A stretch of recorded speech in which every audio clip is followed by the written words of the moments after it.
When you were in the House of Commons yesterday, and I was reading your piece, and you were saying everybody was waiting to jump on the latest scalp. What happened yesterday? And tell us about what's going on today. Well, actually, that I wrote about PMQs on Wednesday, which was an extremely dicey affair in which the leader of the opposition took every opportunity to twist the knife over the Zahawi issue, but also, I think, to try to weaponise that against Rishi Sunak's own personal circumstances, mentioning his wife and her tax status. So there was a sense that, they were really going hell for leather on that, and that they're determined to make as much kind of political capital out of this as they possibly can. And, there is a sense, Madeline, isn't there, that we're coming to the end of this administration, and obviously Labour will use all of the opportunities that are presented to them. But I said earlier on that Rishi Sunak was reported to be furious over Nadhim Zahawi's tax difficulties. Have you heard anything in relation to that? Well, it seems that, they have kept to the official line that they want to wait for the conclusion of this investigation into Zahawi's tax affairs.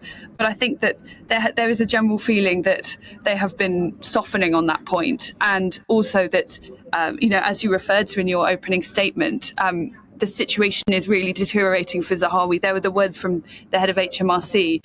There's also on Question Time last night the sight of the former Tory party chairman, Jake Berry, very publicly throwing Zahawi under the bus and saying that, he should resign immediately. So not even wait for the conclusion of the report, which is, all of this puts severe pressure on Number 10 to revert from the official line, and generally, that it has become the story. The media have really got their teeth into it, as you would expect, and the Chancellor delivered a speech this morning, but it was still very much being overshadowed.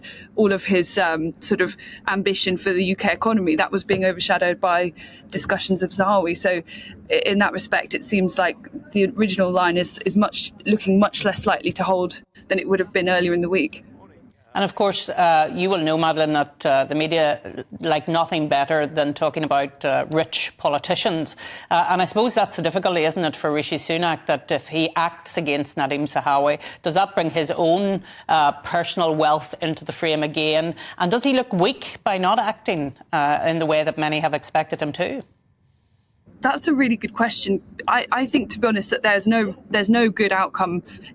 Whatever he does, there would be his detractors would make the same point. I think that the official line that you're waiting for due process, and you stick to it. I think that has something to recommend it, because I don't really like this. The media, it's quite obvious that they often go into scalp hunting mode, and they are relentless until they get the outcome they want.